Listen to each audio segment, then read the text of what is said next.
episode 10 of the Bithell Games Podcast. I'm Alexander Slowinski. And I'm Mike Bithell. And my voice is dying. Oh, no. Do you want to say your name one more time? Mike.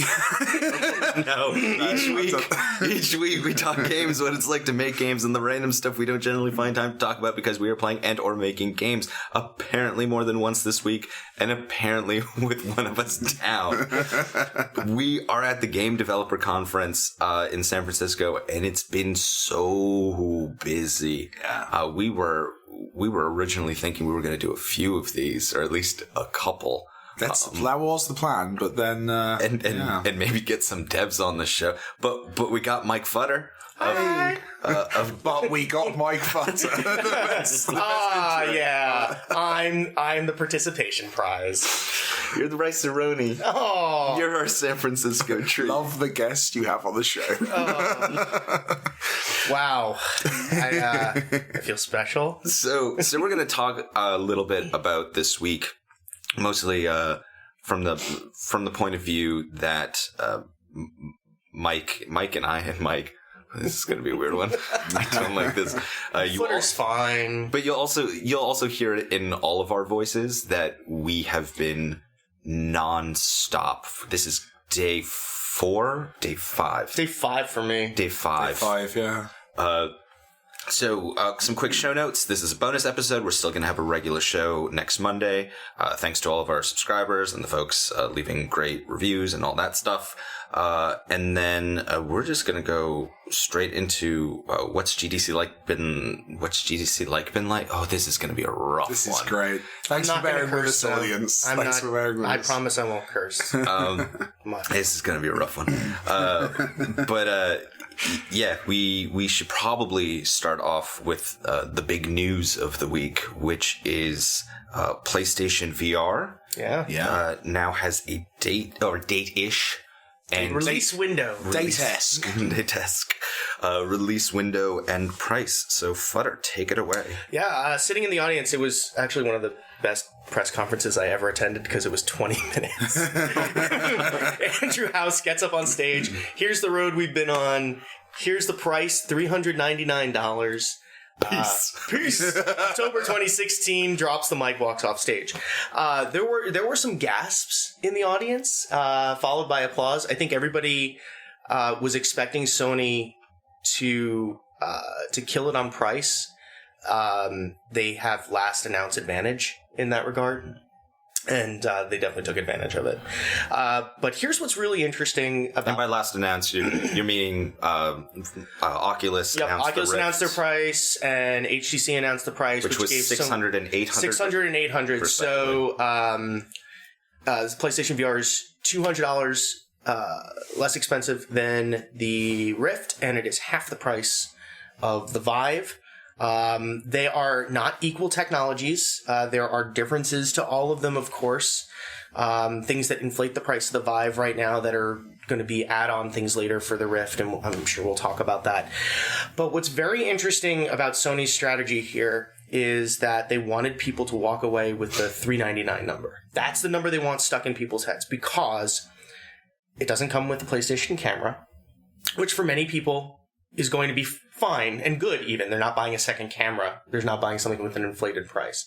And that was Sony's strategy with the PlayStation 4 in general when they pulled the camera out of the box. It doesn't come with Move controllers. Now, something that I guess I'll break this here because I haven't actually written this up yet, but breaking news. I asked Adam Boyes, who is developer publisher relations vice president at Sony. He's the guy who famously was in the video with Shuhei Yoshida. Mm-hmm. The game sharing. The game sharing video, which was, I mean, again, this is the second time now we've seen Sony just wait until everyone makes their move. Mm-hmm. Smart. And then just run in. Yep. So I asked Adam, what's the breakdown going to be in games? And, it didn't obviously not specifics, but there are going to be about 50 games in the launch window. And he believes that more of them, and I can't remember if he said more or most, are going to be DualShock 4 based.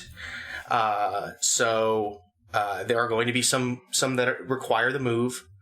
Move controllers. But there was also a quote that Shuhei Yoshida gave us when we were working on our January issue, which was our Year of VR issue, and that they're not even sure how many people still have Move controllers. Like, I think there's an acknowledgement there that Move, when it launched, wasn't the product that everybody envisioned, just like Kinect wasn't the product that everybody envisioned it was going to be.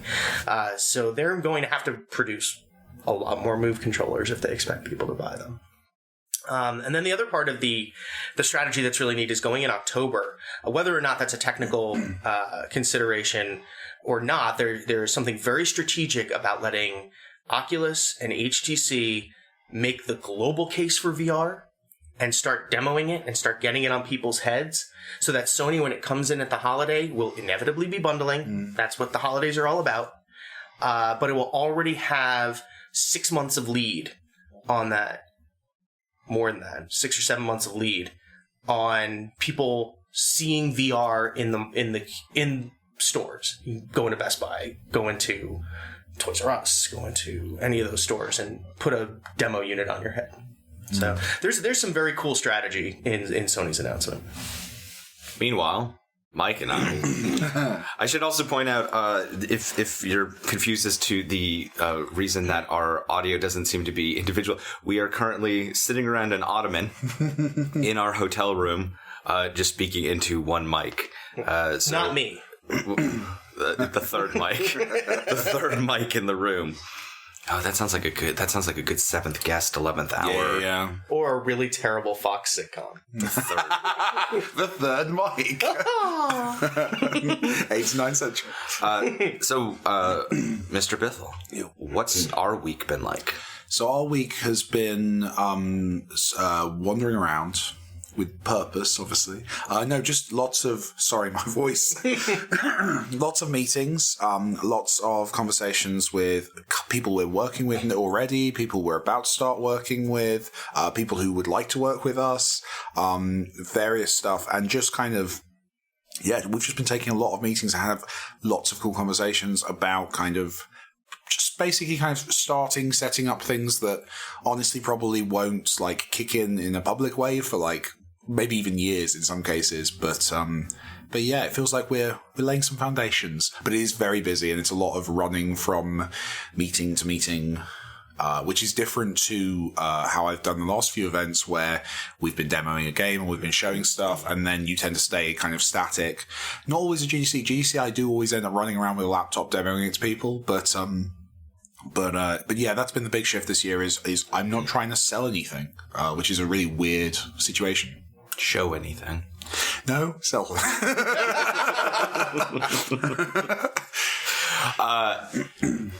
Also, by the time this podcast is live, we will have announced that little thing. So you want to go ahead and reveal that now? Yeah, we're running to Kind of Funny to announce it right after we do this. It's we're doing a box release of Volume on the Vita. Nice! So there's a company called Limited Run, who really cool guys. We actually ended up like partying with them last night, which is fun.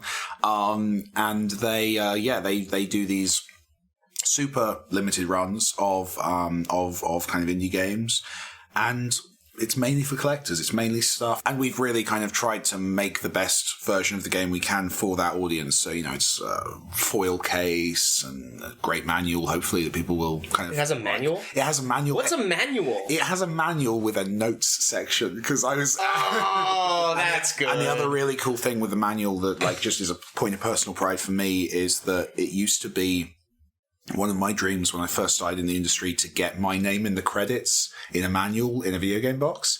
And I kind of came up at the time where manuals were getting shrunk down. So I never got that. I never got my name in the credits in a manual in a video game. And this one... Why didn't you just, like, Hideo Kojima the whole thing? Every level? Mike Bithell presents a Mike Bithell game? Your perspective on my career is very flattering.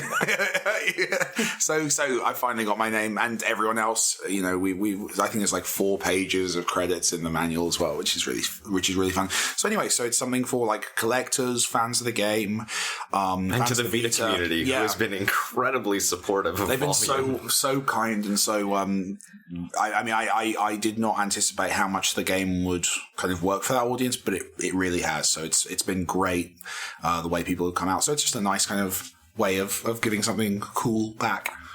So, Futter, this has been the VR show. Like, Oh, yes. Like there's no doubt. There is a The audience can't see it, but my eyes are actually bleeding right now. There's just so much VR stuff at this show on the second floor of Moscone. Mm-hmm. There is a VR exercise bike. Verzoom. That's a great name. I'm sweating. I sweat. Mm. Like when I'm at the gym, I sweat. Is there a towel wrapping around you? Like I don't want to have a 600. The sweat foam solution is going to be the next innovation in VR because you've got the antibacterial sweat foam solution. So this is one thing I love with the PlayStation VR is it's like sealed. It's like watertight. Yeah. So like there's no sweat being soaked up. Which at events when you are trying to play games, like putting on a VR headset and it's not sodden. This is going to be an aquarium for me. I sweat a lot. I just can't wait until. So Jesse Shell did a great talk, 40 predictions for VR by 2025. One that he didn't include was that the zombie outbreak is actually going to be a result of sharing bacteria via VR headsets. So that's my one prediction for VR. Doctors and pink eye. Yeah.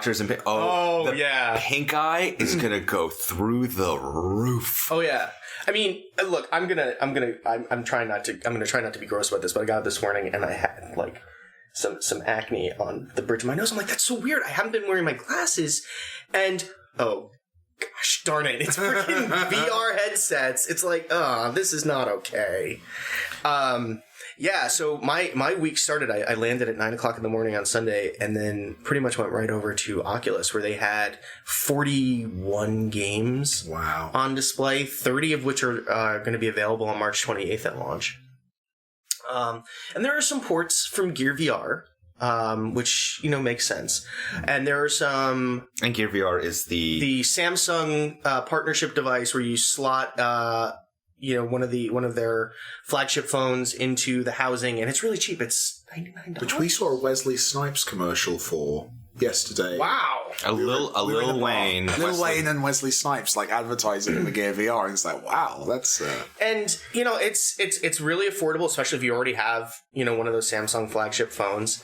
Oculus has its own store running on Android, and you just buy your games, and there's a menu screen when you're looking around, and you access your games. But some of the games are being ported, but like one of them is Cartoon Network Games did one for Adventure Time. Oh. And it's Lucky's Tale, which is shipping with Oculus Rift, is a third-person platform in the vein of Jak and Daxter, let's say. Adventure Time is very similar to that. But what's really cool is the player is actually in the game. You are the object of the game, so to speak. Oh, so the character is trying to get towards you? No, they're trying to protect you because the nefarious magic man turns you into a giant balloon. Oh, nice. Which is what explains the top-down, like, kind of isometric perspective. And it works really well when Jake and Finn talk to you during the game. Third person works so surprisingly well in VR. Like, some of my favorite kind of demos I've had have been that. Because it's kind of counterintuitive, but it does really work, doesn't it? It does, yeah. I've heard good buzz around those games in particular, actually, coming from, like, the coverage online seems to be kind of focusing on them. Yeah, we saw a VR demo that was a MOBA, and you were floating in the air type of thing. You're not talking about Air Mech, are you? No.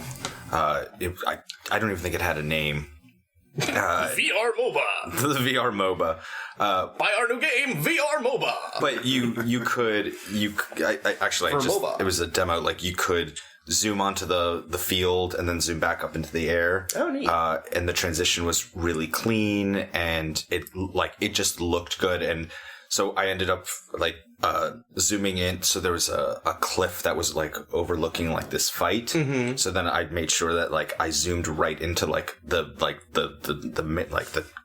precipice of the cliff, and it was very The Tempest. I just got to watch like this battle occur like below me.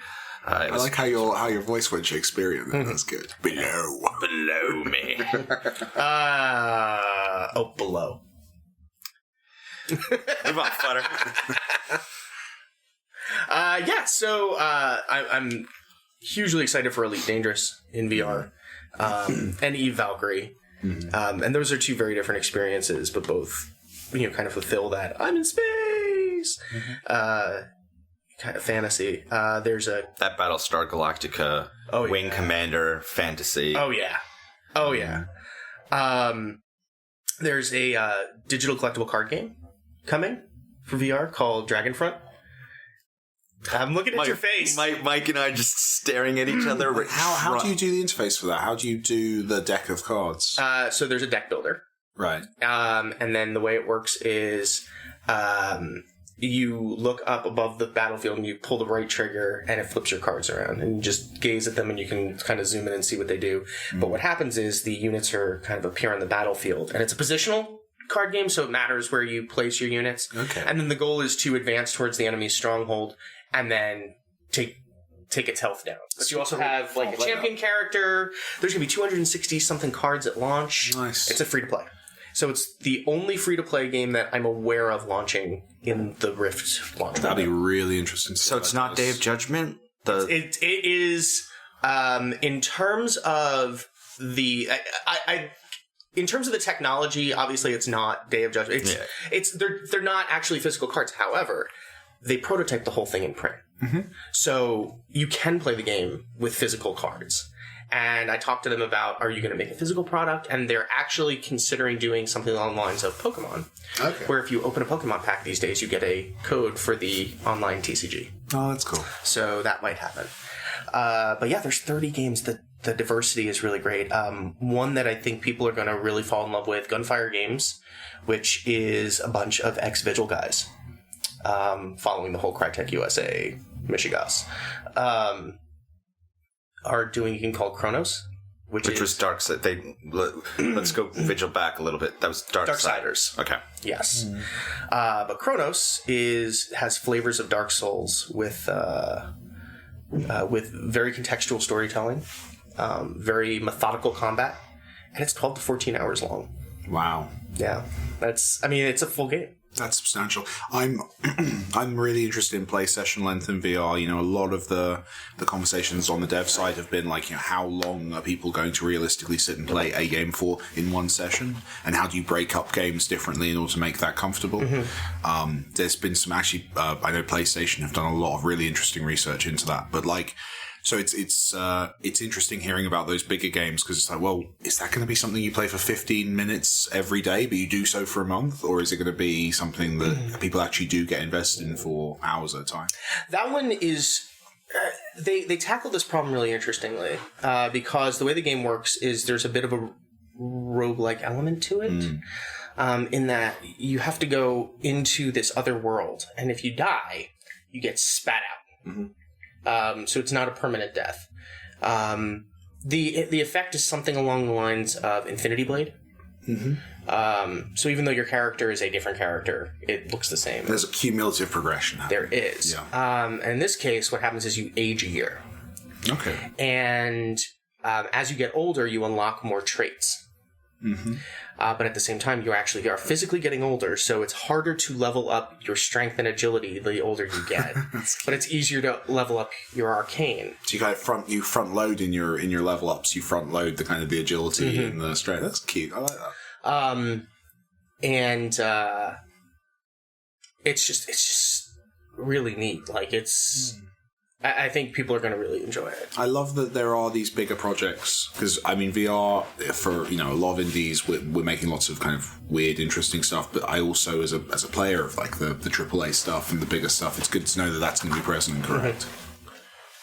And with a $400 or $600 buy-in, yeah, he certainly need it, right? He certainly wants some stuff. So that was all Oculus stuff. Yep. From PlayStation VR. what is the hotness? What is the thing that you saw that you're like, yup, that's gonna... Rebellion's Battlezone, I think, is probably going to be a title that people point to in terms of... Hey. I think they're going to point to it in terms of putting together a PlayStation VR title really, really well. Yeah. It feels good. There's a good sense of speed. I didn't notice any judder or screen dooring or any of those things that typically stand out about VR. It was super comfortable. I think the game that is going to be a conversation point in PlayStation VR is Riggs, which is Gorilla Cambridge. We talked about, and people have been playing Riggs since E3 last year, so 2015. You are looking in one direction, you're moving in another, which is a tricky thing in VR. Oh, yes. You are jumping with a button, which is a very tricky thing in VR because your body is not moving, experiencing verticality, but your in-game avatar is. It's first-person shooter. It's difficult in VR. Very difficult in VR. And there are jump scares. Why don't we just... there are no jump scares. Let's just throw every VR no-no right into one thing. But I respect that, right? I respect just jumping in and going for all the stuff that's tough. How's it playing? So here's what's interesting. I don't do well with heights. Okay. I don't do well with that roller coaster falling feeling. Except in simulated rides. So like Star Tours, I love. Maybe because back in my mind, I know it's not real. Yeah. I know I'm not actually going to fall down a giant thing. So what I did was I sat down with the express purpose of seeing what happened. Like this was I was prepared to pull the ripcord and bail. I picked the mech that can double jump. And the whole point of the game is if you kill 3 enemies, you get overcharged, but you can get it faster if you pick up these orbs that are on the ground. And it's only when you're overcharged that you can score a goal. And the way you score a goal is you jump up and you fall down essentially 3 stories through a hoop. Right. So I did it. I double jumped. I fell. I'm like, I did have that falling, like that gut dropping. Yeah. And I was fine. Cool. So I really believe one of the things that we're also going to see, I don't know if I would have been fine a year ago. You've got your sea legs. Yeah. There is VR acclimatization. Acclimation. There's this thing in VR where you get used to it. And I think as VR becomes more... Your vregs, yeah. I got my vregs and vrigs. Wow, we should form a startup and get millions in funding. You take a little pill for your vregs. Hashtag trademark. Hashtag copyright. But you're absolutely right. I've noticed this because obviously, I wear VR a lot now, and yeah, it's that first session was like 2 minutes, and I was like 5 minutes, 10 minutes, 20 minutes, and now whatever. Yeah. So it's definitely a thing that your body gets used to being in that scenario. Yeah, and like if I could handle rigs, then I'm surprised. Like I'm really surprised. And I don't know how... I mean, I think part of it is that it's also very smooth. Yeah. Like, it definitely is running at a high frame rate. But... Oh, and I don't know that they had it mirrored when we were playing. So with PlayStation VR, you can mirror the right eye to a flat screen so that there's a spectator feature. I don't know that they actually had that. So I think as well a big part of that with these games is it's not a coincidence that we keep making mech things and things set in tanks, because having that space, because the one scenario where your body does feel less inertia and confusion of those things is in a vehicle, because you're used to it. Everyone's been in a car, everyone understands that they're moving up tens of miles an hour, but they're not really moving at tens of miles an hour.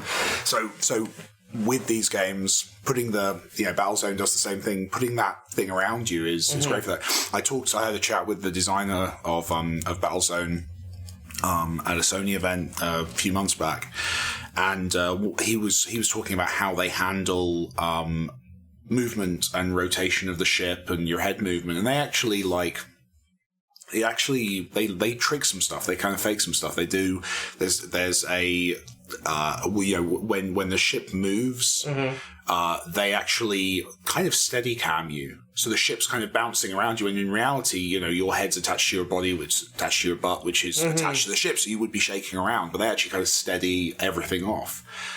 Which seems to be the reason that they've got that kind of smooth feel that they have. And it was just really interesting talking to him that kind of that we're at the point with VR now, which is always an exciting time in game development, where we've made the thing literally, and now we're realizing where we can push the edges of reality and kind of not do a simulation and actually kind of tweak it to make it feel really great.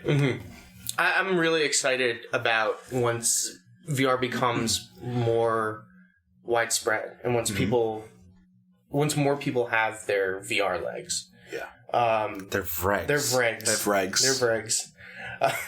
Copyright Bithell Games. Trademark. We'll get Jazz back. That's a callback to a previous episode. We got in jokes. This is great. What developers are going to feel more comfortable doing. I really believe that right now everybody is so tentative because nobody wants to be the game that makes people sick. Yeah. Nobody wants to be the game that turns... Nobody wants that. No one wants to be that lawsuit game. Nobody wants to be the lawsuit game. Or even just get it so monumentally wrong. That's the thing, is there's going to be, there's always with these games, there's always going to be stuff where people say, oh my goodness, have you tried X? And no one wants to be X. So that's going to lead to some conservatism for sure. Mm-hmm. But I think we'll get past that. I think we'll get past it very quickly. I also think there's going to be a level... I'm interested to see what type of quality controls will be on this. So, with Sony specifically, there is, when you are releasing a title, you have a final sort of step that you have to go through, which is like, the... Oculus has the same thing. Right. So, is that... Okay, so they're going to do the... Yep, it's not certification. It's not just going to be like the Apple situation where we're just going to start seeing like all this like... No, I asked them in December for our January issue, and I can't remember if it was Jason Rubin or who is their VP of studios or head of their studios. I don't want to get Jason's title. Super. Or Brandon Arieb, who is the CEO. Told me that they're going to have a certification process.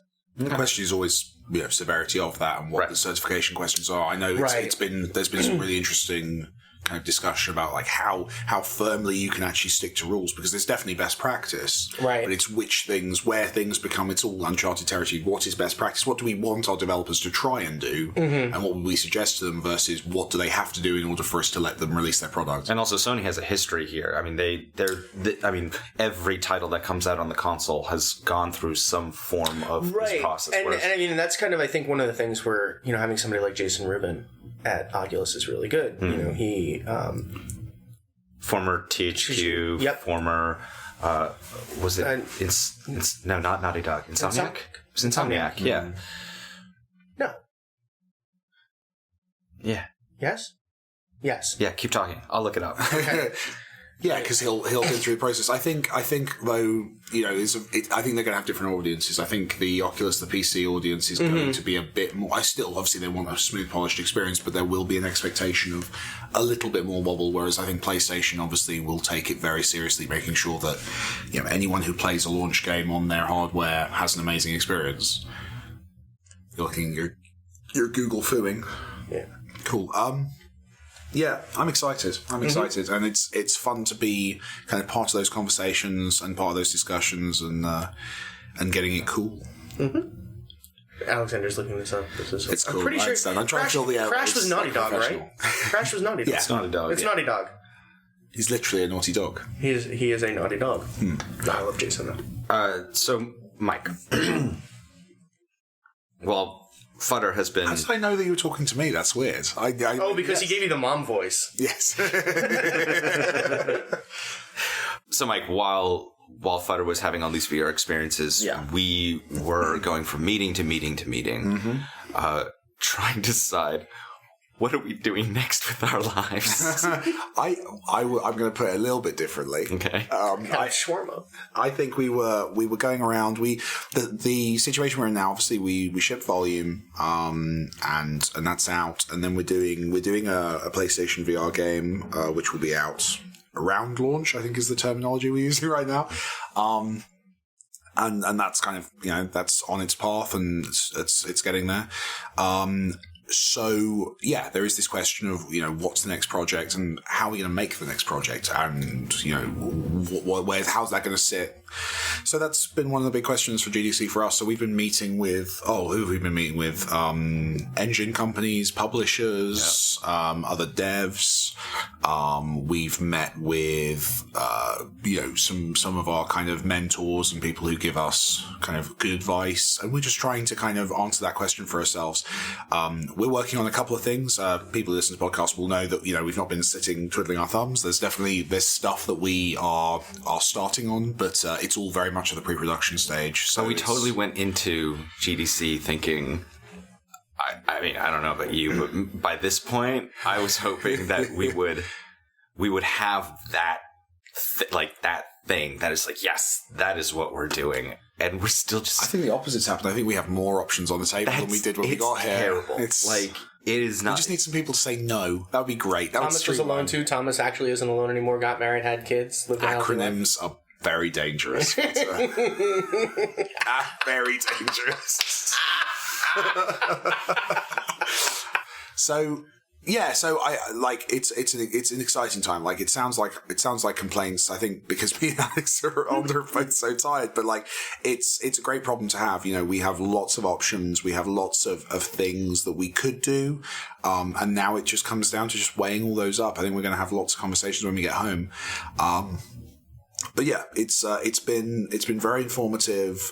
We've had lots of really great conversations, and lots of people that we already knew we liked working with, and I think a few new people who we are excited to get some stuff done with as well in the future. So, sorry if I'm being cagey, audience. It's because honestly, like a lot of the decisions we're talking about are not fully made yet. But I think you haven't signed an NDA. So there. I've signed so many NDAs. No, I was talking to the audience. All right, that's true as well. So yeah, It's been productive. It's been weird because, as I said, it's my third GDC. And both of the previous ones were, me with a laptop showing journalists the game, including yourself. There's an old YouTube video of me demoing the game and us singing Disney songs back when you were on the other side of the fence. And also attending talks. Like, I've not seen any of GDC. Like, I've come to GDC and I've not seen any talks, any panels. I've not done any talks or panels. Last year I did 3 talks. So like I was in a completely different side of GDC. So it's been a very different experience this year. Because E3 we're going to be back at it. I mean, E3 we are demoing, hopefully, and so that will be crazy. And now potentially, I guess, Gamescom, because if PSVR isn't until October, that means we're on the circuit. We're going to Cologne. Cologne. So yeah, it's been a very interesting shift. I like it in a lot of ways. I mean, one nice thing about it is that when you're demoing, you are having the same conversation over and over and over again. And, I'm fortunate in that I get on with a lot of the journalists who come and cover the stuff. So it's nice to see people and nice to chat with people. But effectively, everyone knows what's going on. I've got my 20 minutes I have to get through. I have my 5 bullet points. We're going to do this kind of thing. Whereas, this week it has been a different conversation each time because we're talking to different people about different aspects of game development. Who are also in different places and seeking different things. So it's never, a conversation with a publisher is incredibly different than a conversation with, another dev who might have some extra cash lying around to do stuff, or even the flip side of that, where we're talking to other indie devs and giving advice and chatting through their things. We're not here just to solve our problems. That's we're doing. That's a tiredness just Alexander's face. No, just 4 meetings, just like flashback, and I was like, oh yeah, that's right. We helped out a bunch of people too this week. So it's that thing of just trying to kind of help other people, help ourselves a bit, and it's been cool. And then it's just it's fun. There's a lot of people in the international development community that I only ever see at these events. So last night in particular was just fun. I just walked around the room and just talked to a bunch of my favorite people at the Sony party, and this was nice. So yeah, it's been busy, but it's been rewarding. Futter, what's next? For me or in general for the industry? What's E3 going to look like? It's going to be very VR heavy, but I think there's going to be a much bigger presence of traditional games. Publishers know that not everybody is sold on VR. And we're talking, June, so essentially April, May. So we're talking 2.5 months from the VR launches. I think we're going to see the beginnings of Wave 2 of that second generation of platform games for VR, but I still think that it's going to be heavily dominated by traditional games. It's just going to be weird because E3 isn't going to look like E3 this year with no EA. I mean, Activision will be there, but they don't have a booth. I mean, Wargaming, which E3's not really the right show for them to begin with because they don't have a retail product.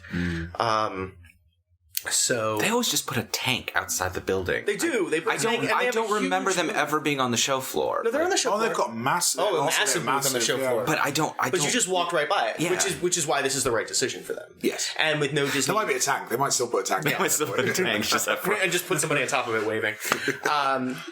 And since there's no Disney Infinity product this year, or new game, they're expanding 3.0 this year. Oh. They're not doing 4.0.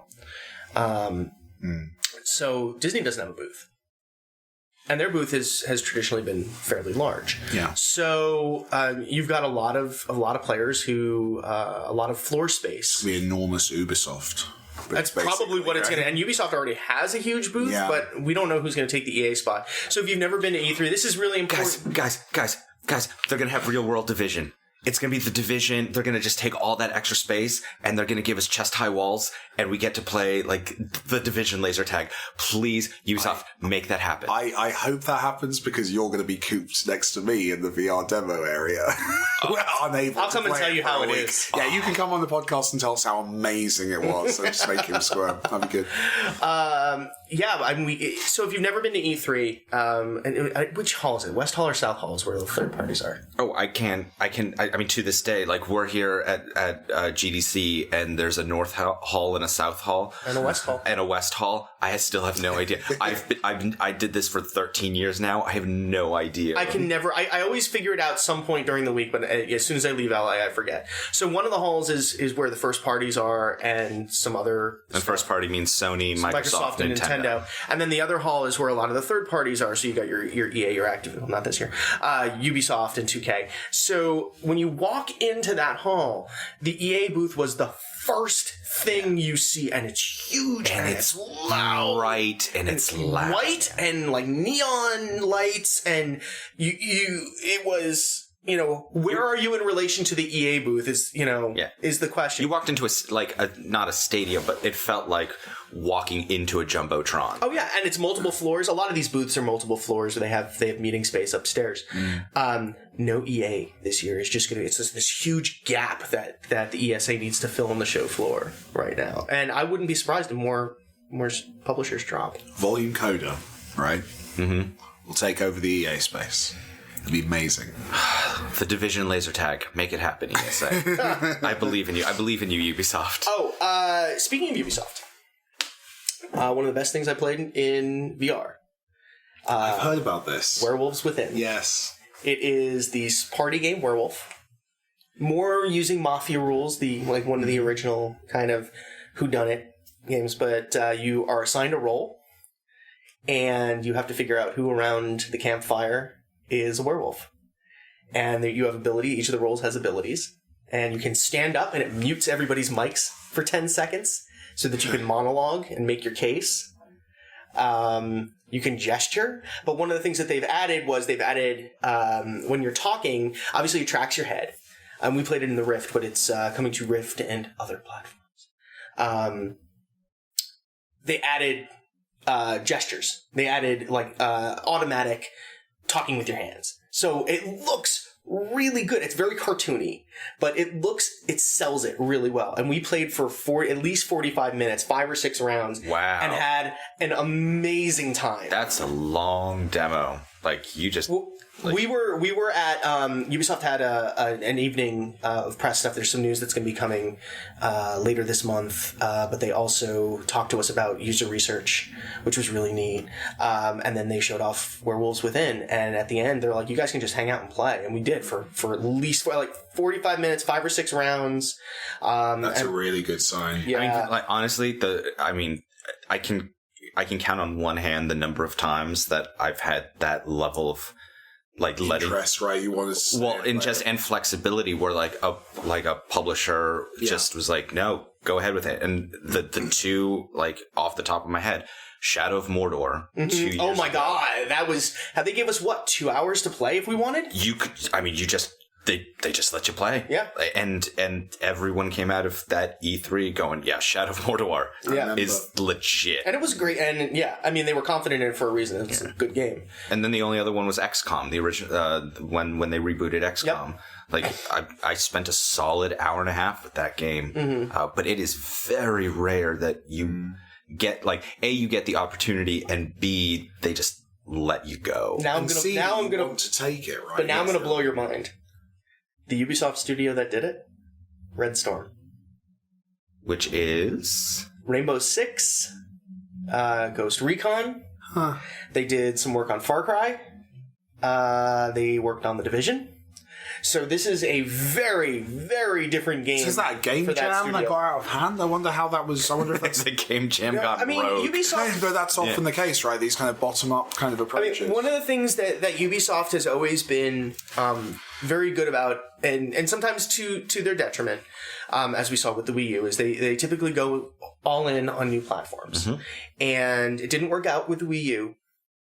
As we saw, but they have Eagle Flight is their other. But it worked out on Wii. Let's remember how many copies of Raving Rabbit sold. That was one of my launch titles. Right, exactly. So, but yeah, so Ubisoft has always been at the forefront of new platforms, and it's really cool. This was Eagle Flight has a really cool multiplayer mode that's a lot of fun. And that you're playing as an eagle soaring over Paris, and the multiplayer is 3 versus 3, one flag capture the flag. And you have an eagle screech weapon that kind of kills the other eagles. So that's really cool. But Werewolves Within, Ubisoft has, and Red Storm in particular, has done so much for social gaming in VR with this. Like, it's unbelievable. We were laughing, and we're in a press demo, and there's PR people around, and we were playing with some of the devs, and it was a couple of other journalists who I know really well. And by the end, it was just a very ribald discussion.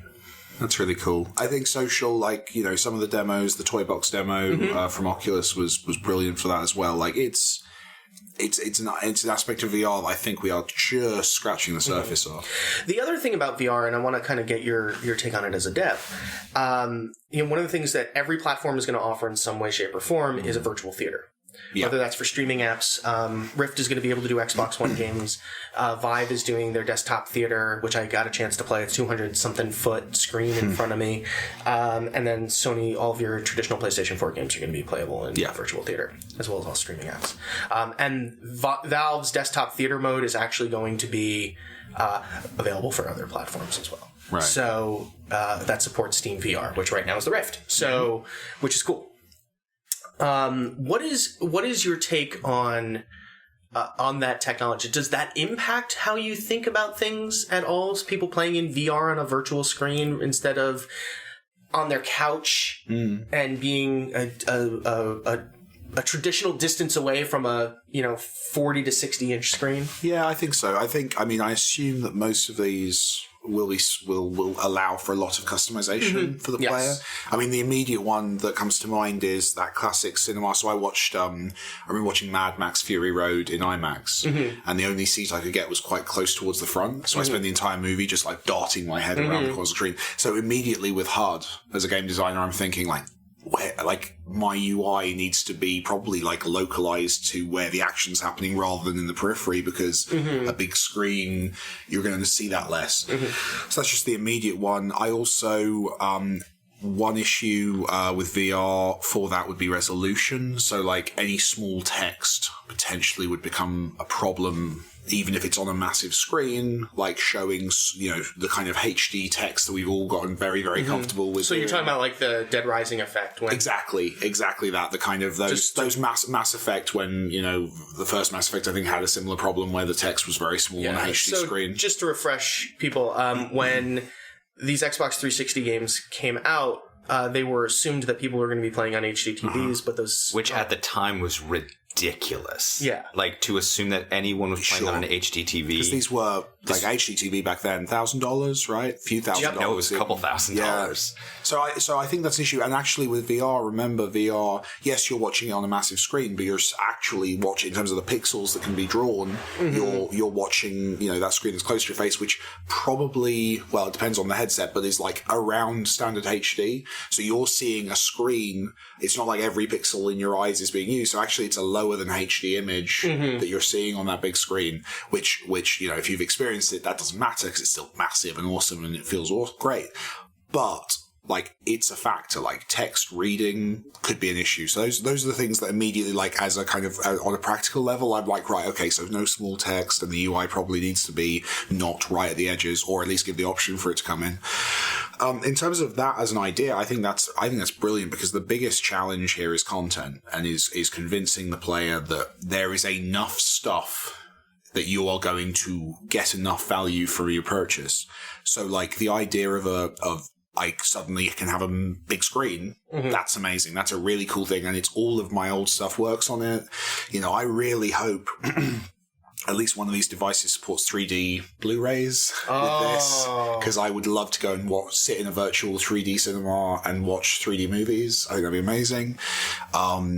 So I think it's cool. It's also something that for a kind of a less gamer audience. I mean, one of my favorite things to do is get people who aren't into games and put them into this kit. And the two reactions I always remember is my landlady playing the Vive and like freaking out, and the next day coming around my house with like photos of a holiday she'd been on, saying, "Can you please put these into this? I want to go and stand on that beach. This is amazing."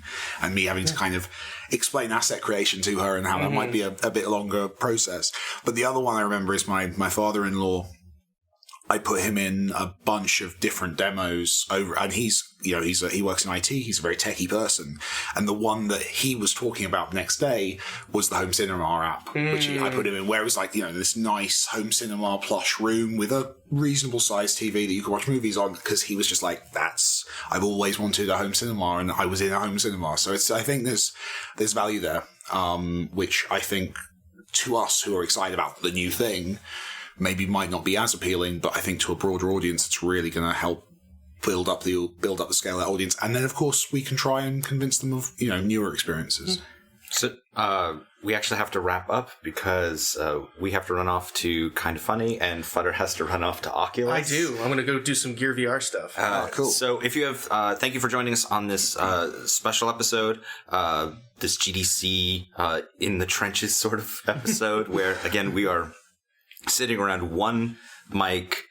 We've got two mics sitting around one mic on an ottoman.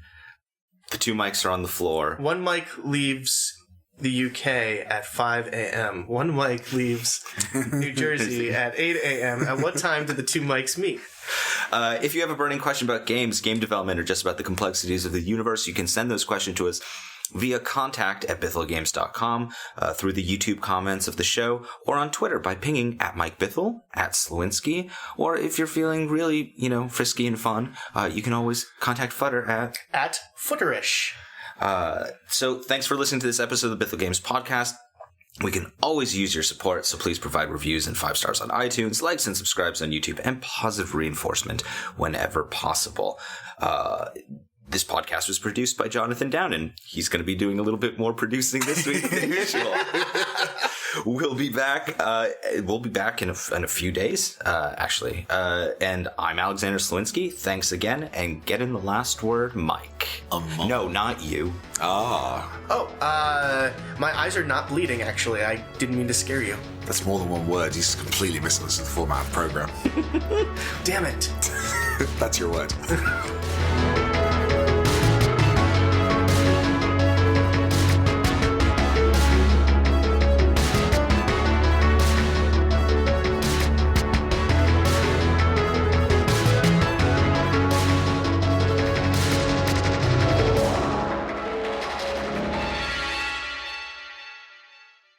Jonathan. And I make great No, gifts. Jonathan, cut it all, Jonathan. This is Mike Bithell.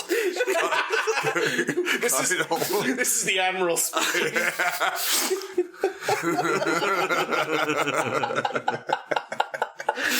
All of this is staying in.